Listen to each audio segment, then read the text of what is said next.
ॐ तव कथामृतं तप्तजीवनं कविभिरीडितं कल्मषापहं श्रवणमङ्गलं श्रीमदाततं भुवि गृह्णन्ति ये भूरिदा जनः। रामकृष्ण मिशन जम्मू द्वारा आयोजित इस साप्ताहिक सत्संग में हम रामकृष्ण वचनामृत चिंतन इस विषय पर चर्चा कर रहे हैं। पिछले सप्ताह इस विषय का प्रारंभ हुआ था। आज के इस द्वितीय सत्र में आप सभी का स्वागत है। और जैसे कि आशा की जा रही थी, अभी भी कोविड और अन्य कारणों से भले ही भक्त संख्या आश्रम में समुचित रूप से नहीं हो, परंतु इस प्रवचन माला को ऑनलाइन करने के उत्साहवर्धक परिणाम हमें नज़र आए हैं। इसलिए इस चर्चा को हम ऑनलाइन माध्यम से भी जारी रखने का प्रयास करेंगे। पिछली बार हमने भूमिका पर अधिक जोर दिया था और उस भूमिका में हमने वचनामृत से कम और वचनामृत के रचनाकार के बारे में थोड़ा अधिक जानने का प्रयास किया था। आज उसी भूमिका को हम आगे बढ़ाते हैं। जैसा कि पिछली बार हमने देखा था, रामकृष्ण वचनामृत ग्रंथ हमें प्राप्त होता है श्री रामकृष्ण के ही एक गृही शिष्य, एक गृही अनुयायी महेंद्रनाथ गुप्त के माध्यम से। और महेंद्रनाथ गुप्त के बारे में हमने देखा था कि वे एक बहुत साधारण से व्यक्ति थे। तत्कालीन कलकत्ता विश्वविद्यालय के स्नातक थे। तत्कालीन परिस्थितियों के अनुसार ही कम उम्र में ही उनका विवाह हुआ था। भरा पूरा परिवार था। परिवार में माँ, पिताजी, भाई और अन्य लोग थे। और जैसा कि सामान्य घरों में हुआ करता है, उनके घरों में भी बहुत एक शांतिपूर्ण वातावरण नहीं था। तो इस गृह कलह से वे बहुत परेशान हो चुके थे। और ऐसी परिस्थितियों में श्री रामकृष्ण के साथ उनका परिचय होता है। इस बारे में थोड़ी सी जानकारी हमने पिछले प्रवचन में भी दी थी। उनकी निर्भिमानता का एक और उदाहरण हम देख सकते हैं। और गृह कलह से परेशान होने का भी यह एक कारण हो सकता है कि बहुधा वे रात में यदि सो नहीं पाते थे घर में किसी कारण से, तो वे अपना बिस्तर लपेटकर और कलकत्ता विश्वविद्यालय के प्रांगण में, कलकत्ता विश्वविद्यालय के सीनेट हॉल के खुले प्रांगण में सोने के लिए चले जाते थे। इसे गृह कलह का एक परिणाम भी बोला जा सकता है, या उनकी आध्यात्मिक चेतना का एक प्रकार भी बोला जा सकता है, क्योंकि उनका मानना था, उनका कहना था कि जब तक दूसरे सामान्य व्यक्तियों के साथ हमारा परिचय न हो, उनके साथ उनके समान हम व्यवहार नहीं करें, तब तक उन लोगों की परेशानी समझ, उन लोगों के कष्ट समझ नहीं सकते। तो इस प्रकार के कुछ उदाहरण उनके जीवन में दिखाई देते हैं जो उन्हें सामान्य से थोड़ा अलग करते हैं। यद्यपि अन्य बाहरी दृष्टि से देखने से वे सैकड़ों लाखों सामान्य गृहस्थों के समान ही थे। और ऐसे में ही हम जानते हैं 28 वर्ष की उम्र में जब लगभग उनकी 3 संतानें हो चुकी थी और घर की कुछ परेशानियों से वे इतने तंग आ चुके थे कि आत्महत्या करने के विचार से ही उन्होंने घर त्याग किया था। संयोगवश वे अपना घर त्याग कर कलकत्ता के ही एक अन्य इलाके में, जहां उनकी बहन का विवाह हुआ था, उस घर में चले जाते हैं। और वहां से किसी प्रकार किसी के कहने पर वे दक्षिणेश्वर में उपस्थित होते हैं। तब तक श्री रामकृष्ण से उनका कोई परिचय नहीं हुआ था। तो कहीं कहीं किसी ग्रंथ में उल्लेख है कि वे अपने मित्र के साथ दक्षिणेश्वर पहुँचे। कहीं ऐसा भी उल्लेख है कि जिनके साथ वे दक्षिणेश्वर पहुँचे थे वे उनके ही कोई एक आत्मीय थे। तो उन आत्मीय के कहने पर वे दक्षिणेश्वर में जाते हैं। मन की अवस्था का वर्णन हम समझ उसकी संभावना हम समझ ही सकते हैं, क्योंकि जो व्यक्ति आत्महत्या करने के लिए घर से निकला है उसे संसार की कोई भी चीज़ उस अवस्था में अच्छी नहीं लग सकती। परंतु दक्षिणेश्वर का जो रमणीय उद्यान था, उस उद्यान को देखकर ही महेंद्रनाथ गुप्त का मन बहुत कुछ शांत हो जाता है। परंतु उस वर्णन पर भी हम बाद में आएंगे। यहाँ अभी जो महत्वपूर्ण चीज़ हमें समझने की आवश्यकता है कि 28 वर्ष की उम्र में जब वे श्री रामकृष्ण से मिलते हैं, वह था साल 1882, और हम जानते हैं श्री रामकृष्ण ने देह त्याग किया था 1886 के अगस्त महीने में। यानी लगभग 4.5 वर्ष तक महेंद्रनाथ गुप्त श्री रामकृष्ण के संपर्क में रहे। जिन दो ग्रंथों का उल्लेख हमने किया था श्री रामकृष्ण के बारे में प्रामाणिक तथ्य प्राप्त करने के उद्देश्य से, एक श्री रामकृष्ण वचनामृत और दूसरा श्री रामकृष्ण की जीवनी, जो उनके ही एक सन्यासी शिष्य द्वारा लिखी गई है। इन दोनों में भी सबसे अधिक प्रभाव ऐसा देखा गया है कि इस वचनामृत का ही होता है। बहुत से भक्त ऐसे हमने स्वयं ने देखे हैं जिनका जीवन रामकृष्ण वचनामृत पाठ से पूरी तरह से परिवर्तित हो गया है। आज भारत में ही नहीं, विश्व में लाखों ऐसे लोग हैं जो रामकृष्ण वचनामृत को पढ़ते हैं। रामकृष्ण वचनामृत का थोड़ा सा भी अंश पढ़कर उनके जीवन में बहुत परिवर्तन, सकारात्मक परिवर्तन हुआ है। उन्हें अपने जीवन में एक नई दिशा दिखाई दी गई है। ऐसे सैकड़ों उदाहरण है। परंतु गौर करने लायक बात यह है कि यह सारा वर्णन श्री रामकृष्ण के 50 वर्ष के जीवन का, सिर्फ उस 50 वर्षीय जीवन में से सिर्फ 4.5 वर्ष का जो वर्णन है, उन्हीं घटनाओं का उल्लेख इस वचनामृत संग्रह में हम पाते हैं। 50 में से जिस व्यक्ति का 4 वर्ष का जीवन ही यदि लाखों लोगों का जीवन परिवर्तित करने की क्षमता रखता है, उस व्यक्ति का विस्तृत जीवन यदि हम समझने का प्रयास करें तो हमारे जीवन में कितना परिवर्तन हो सकता है, इस संसार में कितना परिवर्तन हो सकता है, यह सहज ही अनुमान किया जा सकता है। और इन 4.5 वर्षों में भी ऐसा नहीं कि महेंद्रनाथ प्रतिदिन श्री रामकृष्ण के पास जाते थे। चूँकि वे नौकरी में थे तो कभी कभी होता था कि शायद सप्ताह में एक बार, या कभी 15 दिन में एक बार, या कभी कभी छुट्टियां मिलने से शायद 2-3 दिन एक साथ दक्षिणेश्वर में रुक जाते थे। यानी 4.5 वर्ष तक प्रत्येक दिन की घटना का उल्लेख इसमें नहीं मिलता है। यदि दिन के हिसाब से हिसाब लगाया जाए तो हो सकता है कि मात्र 2 या 2.5 वर्षों की ही ऐसी घटनाएं हों जो दर्शाती हो कि महेंद्रनाथ गुप्त श्री रामकृष्ण के संपर्क में आए थे। तो इतने कम समय में महेंद्रनाथ ने श्री रामकृष्ण को जैसा देखा, उनके मुंह से जो कुछ सुना, उसे वे घर लौटकर अपनी डायरी में लिख लेते थे। और यह डायरी में लिखने की घटना उन्होंने स्वयं ने कभी किसी को नहीं बताई, श्री रामकृष्ण को भी नहीं बताई, श्री रामकृष्ण के पास आने वाले दूसरे किसी भक्त को भी नहीं बताई। किसी को भी यह बात पता नहीं थी कि महेंद्रनाथ गुप्त इस प्रकार से डायरी लिखा करते हैं। उस डायरी में श्री रामकृष्ण के उपदेशों को लिखते हैं। सिर्फ उपदेश ही नहीं, वचनामृत पाठ से हमें पता चलता है कि जिस घटना का, जिस दिन का उल्लेख वे करते हैं, उस दिन श्री रामकृष्ण के पास कौन उपस्थित थे, श्री रामकृष्ण अपने कक्ष में किस दिशा में मुँह करके बैठे थे, उस दिन कौन सा विशेष दिन था, इत्यादि सूक्ष्म चीज़ों का भी उन्होंने बहुत ही बारीकी से चित्रण किया है। और यह सब बिना किसी की जानकारी के हो रहा था। परंतु बिना किसी की जानकारी के कहना भी शायद ठीक नहीं होगा।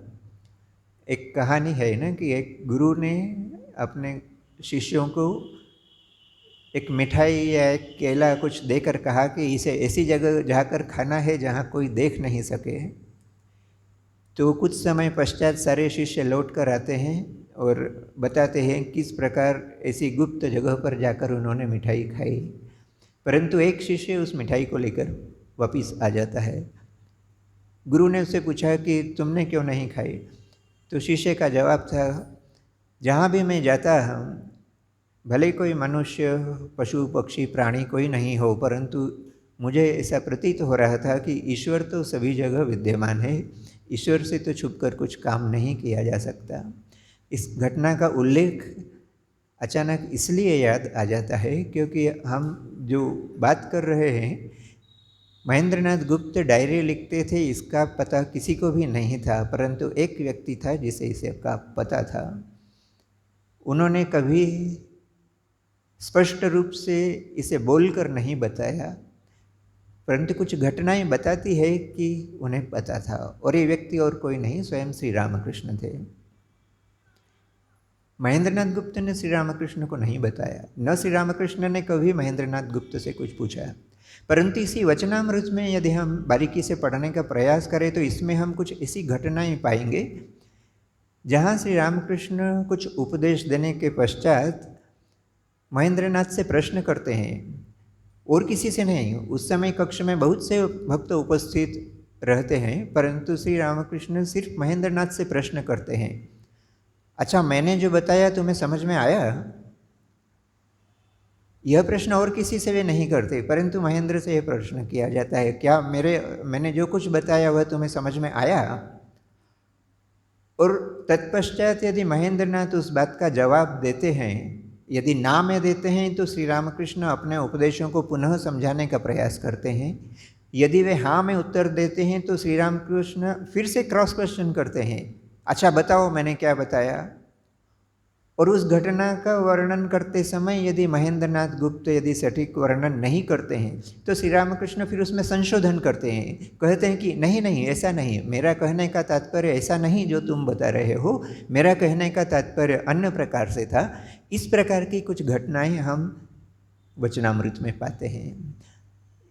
इसका अर्थ श्री रामकृष्ण जानते थे। कुछ लोगों के लिए वे मात्र एक साधक हो सकते हैं, कुछ के लिए महापुरुष हो सकते हैं, और बहुत से ऐसे हैं, बहुत बड़ी संख्या ऐसे व्यक्तियों की भी है, ऐसे भक्तों की है जो श्री रामकृष्ण को भगवान या अवतार मानते हैं।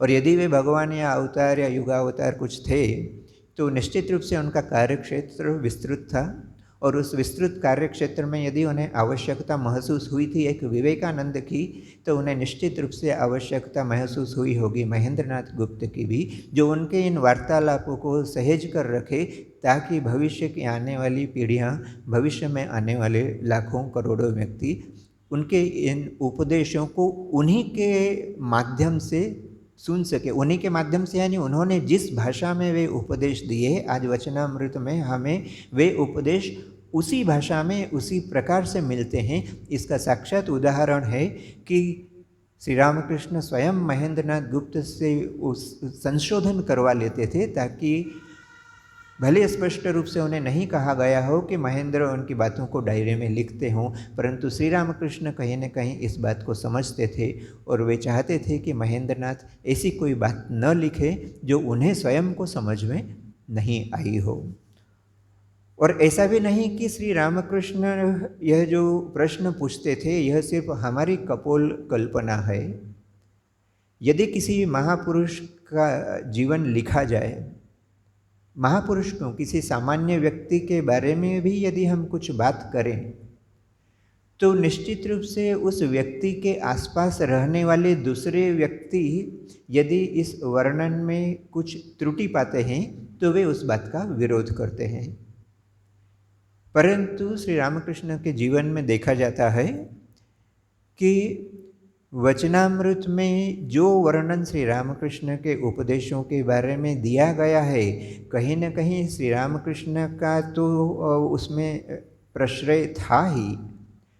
स्वयं विवेकानंद के जीवन में हम यदि देखें, वे विवेकानंद जो स्वयं अपने गुरु की भी बातों को आंख मूंद कर विश्वास नहीं करते थे, उन विवेकानंद ने जब जीवन में पहली बार यह पाया, श्री रामकृष्ण देव के अंतर्ध्यान होने के पश्चात की घटना है, जब उन्हें पता चला कि रामकृष्ण देव के उपदेशों को महेंद्रनाथ ने एक डायरी के रूप में लिख कर रखा है और उन्हें प्रकाशित किया जा रहा है, तो उस वर्णन को पढ़कर विवेकानंद महेंद्रनाथ गुप्त की भूरी भूरी प्रशंसा करते हैं।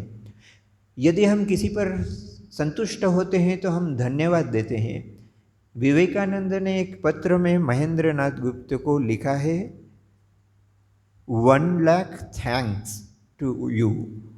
इतना ही नहीं, वे लिखते हैं 1 lakh thanks, you have hit Ramakrishna in the right point, few understand him.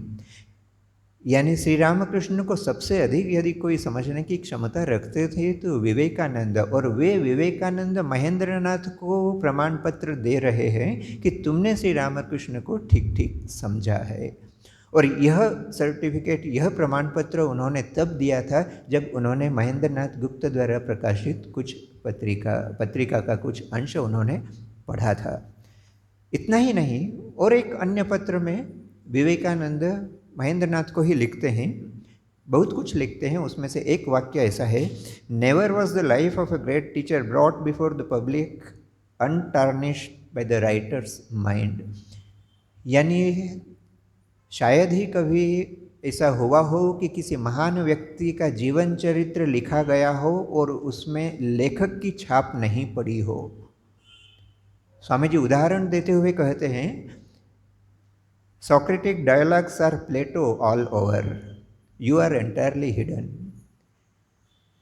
यानी महेंद्रनाथ ने स्वयं को इस वर्णन में कितना छुपा कर रखा था, इस बात का प्रमाण पत्र स्वयं विवेकानंद देते हैं। इससे भी पता चलता है कि इसमें संग्रहित श्री रामकृष्ण देव के उपदेश 100% प्रामाणिक हैं। और एक उदाहरण लेंगे, श्री रामकृष्ण को समझने की क्षमता रखने वाले यदि दो व्यक्तियों को यदि हम लें तो एक तो हुए विवेकानंद और दूसरी स्वयं माँ शारदा। और माँ शारदा ने जब महेंद्रनाथ गुप्त लिखित इन डायरियों के बारे में सुना और पढ़ा, उन्होंने महेंद्रनाथ को एक पत्र लिखा था और उस पत्र में माँ ने एक बड़ी सुंदर बात लिखी थी। अन्य कुछ बातों के साथ एक बड़ी सुंदर बात माँ ने महेंद्रनाथ को लिखी कि मैंने उन पृष्ठों का वर्णन जब तुम्हारे मुंह से सुना तो मुझे ऐसा लगा मानो स्वयं वे ही बात कर रहे हैं।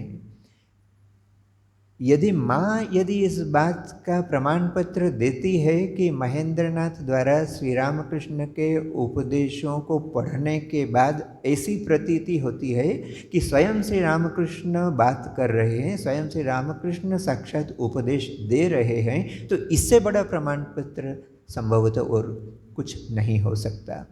तो स्वयं श्री रामकृष्ण देव के जीवन से और उनके दो घनिष्ठ अनुयायी स्वामी विवेकानंद और माँ शारदा, इन दोनों के पत्रों से इस बात की हमें स्पष्ट धारणा हो जाती है कि रामकृष्ण वचनामृत एक ऐसा प्रामाणिक ग्रंथ है जिसमें श्री रामकृष्ण के उपदेशों को हम हूबहू उसी भाषा में, उसी शैली में पाते हैं जैसा कि श्री रामकृष्ण देव के समय बैठकर यदि हम सुनते तो उसमें और आज इसके पाठ में शायद कोई भी अंतर नहीं हो, बशर्ते हमें श्री रामकृष्ण के जीवन की कुछ घटनाएं पता हो, उन स्थानों का पता हो, उन चरित्रों के बारे में कुछ जानकारी हो जो श्री रामकृष्ण के आसपास रहा करते थे। यदि उनके भी बारे में यदि हमें थोड़ी जानकारी हो तो इस वचनामृत को समझने में हमें और सहायता मिलेगी।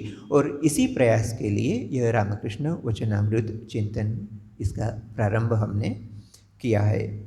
तो यह एक थोड़ी सी भूमिका हुई। थोड़ा सा दक्षिणेश्वर को भी हम समझ ले, वह पुण्य भूमि, वह स्थान जहाँ श्री रामकृष्ण देव ने अपनी लीला की, जहाँ उन्होंने साधना की, जहाँ उन्होंने धर्म का प्रचार किया, जहाँ उन्होंने अपने सन्यासी शिष्य तैयार किए, जहाँ उन्होंने अपने गृही शिष्य तैयार किए, उस दक्षिणेश्वर यदि आपने देखा है तो बहुत ही अच्छी बात है। यदि नहीं भी देखा हो तो थोड़ा सा वर्णन हम इस प्रकार से समझ सकते हैं उसका कि कलकत्ता में गंगा के किनारे पर दक्षिणेश्वर स्थित है। आज तो कलकत्ता शहर का एक अंग ही हम कह सकते हैं, परंतु उस समय कलकत्ता से मुख्य कलकत्ता शहर से थोड़ा दूर था, लगभग 6 मील की दूरी पर था। इसलिए आवागमन के साधन भी उस समय इतने सहज रूप से उपलब्ध नहीं थे। नौका के माध्यम से भी कलकत्ता से आया जा सकता था। कुछ घोड़ा गाड़ी इस प्रकार के वाहन भी थे और उस समय के समाज तक भी, यानी आज से 150 साल तक भी अधिकतर व्यक्ति पैदल ही आवागमन किया करते थे। हम देखते हैं श्री रामकृष्ण के ही बहुत से सन्यासी शिष्य प्रथम बार जब श्री रामकृष्ण देव के पास आते हैं तो वे कलकत्ता से पैदल चलकर ही पहुँचे थे। तो इस प्रकार कलकत्ता से करीब 6 मील की दूरी पर दक्षिणेश्वर गंगा के किनारे स्थित एक सुंदर उसमें उद्यान है। उस उद्यान में रानी रासमणी नामक एक भक्तिमती महिला ने एक विशाल काली माता का मंदिर निर्मित किया है। माँ काली का मंदिर होने के उपरांत भी उसमें विष्णु और उसमें कृष्ण का भी मंदिर है, राधा कृष्ण का भी मंदिर है उस प्रांगण में। इसके अलावा 12 और छोटे छोटे मंदिर है। प्रत्येक मंदिर में एक शिवलिंग है। 12 शिवलिंग के नाम से इन मंदिरों को जाना जाता है। यानी उस पूरे प्रांगण में माँ काली भी विराजमान है, शिव भी विराजमान है, राधा कृष्ण भी विराजमान हैं और उसी प्रांगण के एक कोने में श्री रामकृष्ण स्वयं निवास किया करते थे। आज भी यदि दक्षिणेश्वर हम जाएं तो वह कक्ष लगभग उसी अवस्था में हम पाते हैं जैसा कि श्री रामकृष्ण के समय देखा जाता है। श्री रामकृष्ण देव के निवास कक्ष के दक्षिण पूर्व में माँ काली का मंदिर है। निवास कक्ष के पश्चिम में गंगा जी प्रवाहमान है और बीच प्रांगण में उद्यान है। उद्यान से कुछ दूरी पर पंचवटी नामक एक घना एक ऐसा स्थान है जो तब उद्यान नहीं था, उसे घना जंगल ही कहा जा सकता है। और इसी जंगल में श्री रामकृष्ण अपने आध्यात्मिक साधना किया करते थे। तो इस प्रकार का यह स्थान दक्षिणेश्वर, यहाँ पर पहुँच जाते हैं महेंद्रनाथ गुप्त। अब हम महेंद्रनाथ गुप्त के वहाँ पहुँचने के पश्चात क्या होता है, पहली मुलाकात, पहली जो भेंट श्री रामकृष्ण के साथ वे करते हैं, उसी के बारे में थोड़ा समझने का प्रयास करेंगे। पुनः एक बार स्मरण करा दूँ, जब महेंद्रनाथ गुप्त वहाँ पहुँचते हैं तब मानसिक रूप से वे बहुत ही विध्वस्त अवस्था में हैं।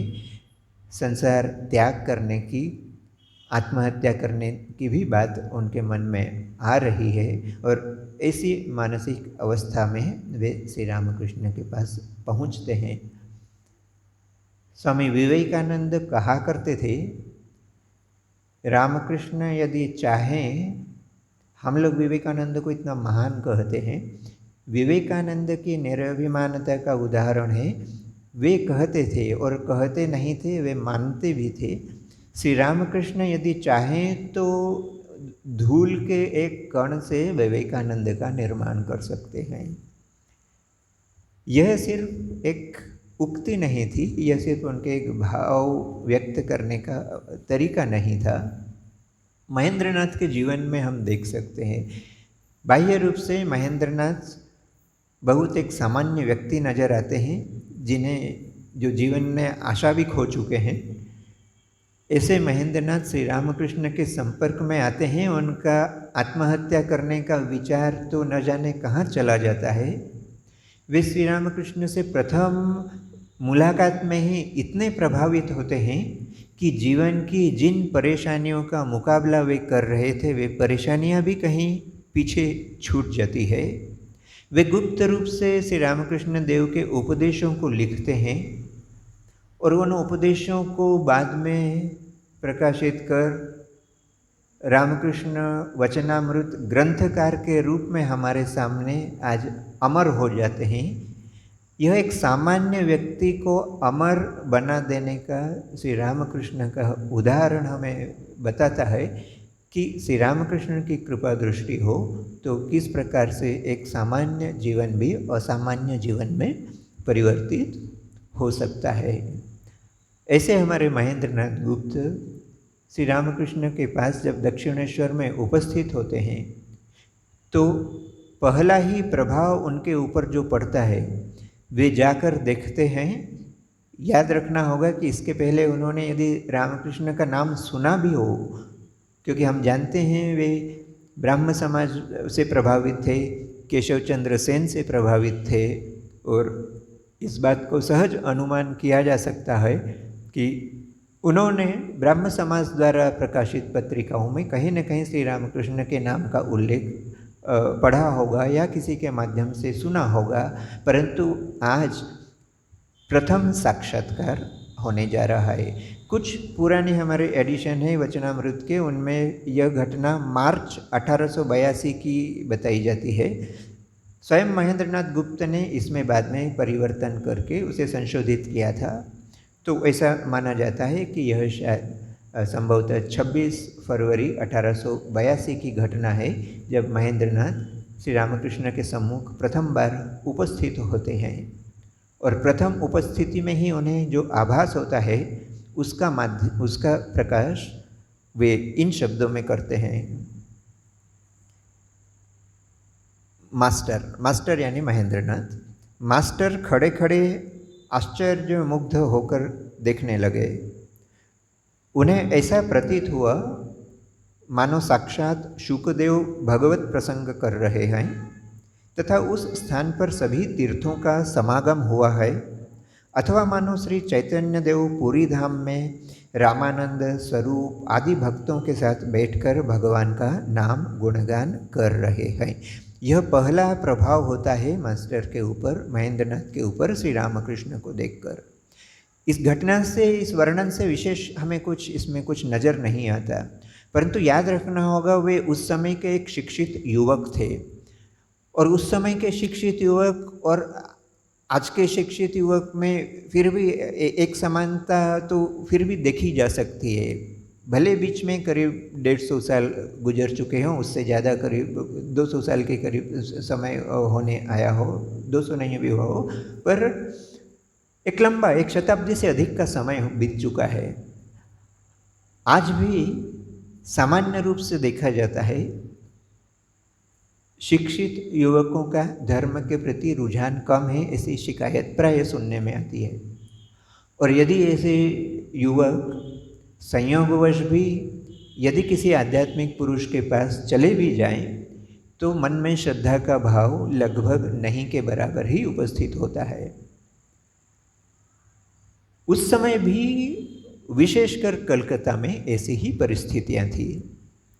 अंग्रेजी शिक्षा का प्रभाव और डिरोजियो और इस प्रकार के कुछ सज्जन हुआ करते थे जिनके प्रभाव में आकर बंगाल के शिक्षित युवा धर्म से विमुख थे और धर्मशील व्यक्तियों का उपहास किया करते थे, और जो थोड़ी बहुत धर्म भावना रखते भी थे वे ब्राह्म समाज इत्यादि समाज सुधारक संगठनों से ज़्यादा प्रभावित थे। परंतु श्री रामकृष्ण ठहरे नितांत परंपरावादी एक व्यक्ति। ऐसे व्यक्ति के पास एक शिक्षित युवक जो वैसे भी समाज से और गृह कलह से तंग आ चुका है, ऐसा व्यक्ति जब श्री रामकृष्ण के सम्मुख उपस्थित होता है, उन्हें श्री रामकृष्ण को देखकर कुछ विरूप भाव उनके मन में नहीं आते। उनके मन में धर्म के प्रति कोई खराब भावना नहीं आती। उनके मन में श्री रामकृष्ण के प्रति कोई विद्रूप करने जैसी कोई घटना, उनके कोई प्रभाव उनके मन में नहीं आता।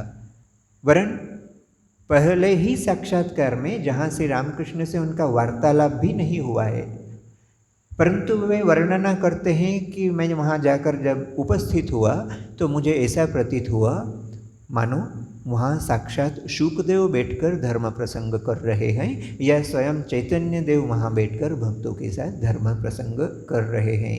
यह एक तरफ जहाँ श्री रामकृष्ण के व्यक्तित्व के प्रभाव का महत्व हमें समझाता है, दूसरी तरफ महेंद्रनाथ गुप्त के मन की अवस्था भी हम समझ सकते हैं। और इसके पश्चात महेंद्रनाथ लिखते हैं, यह सबसे पहला उपदेश है जो उन्होंने श्री रामकृष्ण देव के मुँह से सुना है। लिखते हैं, श्री रामकृष्ण कह रहे थे, जब एक बार हरि नाम या राम नाम लेते ही रोमांच होता है, आंसुओं की धारा बहने लगती है, तब निश्चित समझो कि संध्यादि कर्मों की आवश्यकता नहीं रह जाती। तब कर्म त्याग का अधिकार पैदा हो जाता है, कर्म आप ही आप छूट जाते हैं। उस अवस्था में केवल राम नाम, हरि नाम या केवल ओंकार का जप करना ही पर्याप्त है। आपने फिर कहा, संध्या वंदन का लय गायत्री में होता है और गायत्री का ओंकार में। ये कुछ वाक्य है, यह उपदेश है जो महेंद्रनाथ पहली बार श्री रामकृष्ण के मुँह से सुनते हैं। इस उपदेश में श्री रामकृष्ण देव कह रहे हैं कि कर्म त्याग का अधिकार कब होता है? जब एक बार राम नाम या हरि नाम या इस प्रकार का कोई अन्य उच्चारण सुनने से ही शरीर में रोमांच होता हो, अश्रुपात होने लगे। इसे समझने की आवश्यकता है, क्योंकि जिन्हें धर्म में रुचि नहीं उनके लिए यह समस्या शायद उपस्थित ही न हो, परंतु धार्मिक लोगों में आध्यात्मिक साधनों के लिए, आध्यात्मिक साधकों के लिए यह एक प्रश्न है। बहुधा हम यह गलती करते हैं कि हम अपने आप को कर्म त्याग का अधिकारी समझ लेते हैं। चूँकि हम स्वयं को धार्मिक या आध्यात्मिक समझने लगते हैं, इसलिए हम अपने कर्मों से विमुख हो जाते हैं। और यहाँ प्रथम उपदेश में ही श्री रामकृष्ण बड़े स्पष्ट रूप से कह रहे हैं कि यदि आप धार्मिक भी हो, यदि आप अपने आप को आध्यात्मिक भी समझते हो, तो कर्म त्याग का अधिकार आपको तभी मिलेगा जब आप इतनी उच्च अवस्था में पहुंच जाएं कि एक बार राम नाम या हरि नाम सुनने से ही शरीर में रोमांच और अश्रुपात होने लगे। हमारे आध्यात्मिक साधनों और भक्तों की समस्या यह है कि आश्रमों में आना तो ठीक, दीक्षा लेने के 50 वर्ष पश्चात भी यही प्रश्न रहता है कि हमारा मन ईश्वर में नहीं लगता। अभी तो 50 वर्ष पश्चात मन ही नहीं लग रहा है, तो एक बार राम नाम या एक बार हरि का नाम सुन लेने से रोमांच होगा और अश्रुपात होगा, वह अवस्था कितने जन्मों के बाद आएगी, इसकी कल्पना सहज रूप से की जा सकती है। परंतु ऐसा अवश्य होता है कि हम आश्रम में आने या दीक्षा लेने के कुछ महीनों के उपरांत ही अपने आप को कर्म त्याग का अधिकारी समझ लेते हैं। और इस महान भूल का संशोधन श्री रामकृष्ण इस वचनामृत के अपने प्रथम उपदेश में ही बड़े स्पष्ट रूप से कर देते हैं। ऐसा भी नहीं कि जो हमारे आश्रमों में अक्सर हुआ करता है कि प्रत्येक एकादशी को राम नाम संकीर्तन होता है, उस राम नाम संकीर्तन में कितनी ही बार राम नाम सुनने में आता है, इतनी बार राम नाम सुनने से भी अश्रुपात नहीं होता। तो एक बार राम का नाम सुनने से अश्रुपात हो जाए, वह अवस्था तो कब आएगी? उस अवस्था के लिए स्वयं को तैयार करने का साधन है आध्यात्मिक साधना। वह साधना क्या हो सकती है, वह अभी विचार का विषय नहीं है, परंतु इस प्रथम उपदेश में श्री रामकृष्ण देव एक बहुत बड़ी आध्यात्मिक समस्या का समाधान करते हुए कहते हैं कि स्वयं को कर्म त्याग का अधिकारी बहुत सहज रूप से नहीं मान लेना चाहिए। कहीं न कहीं हमारी तामसिकता, कहीं न कहीं हमारी कर्म विमुखता ही हमें इस बात के लिए प्रेरित करती है कि अध्यात्म की आड़ लेकर हम अपने कर्तव्य से विमुख होना चाहते हैं। और उस समस्या का समाधान श्री रामकृष्ण अपने इस प्रथम उपदेश में ही करते हैं। इस प्रथम उपदेश में या इस प्रथम साक्षात्कार में और क्या होता है, यह हम परवर्ती सप्ताह में, इस परवर्ती सत्र में और अधिक समझने का प्रयास करेंगे। आज इस चर्चा को यहीं विश्राम देते हैं। निरंजनम नित्यमनंतरूपम भक्तानुकंपाधृतविग्रहं वै ईशावतारं परमेशमीड्यं तं रामकृष्णं शिरसा नमामि।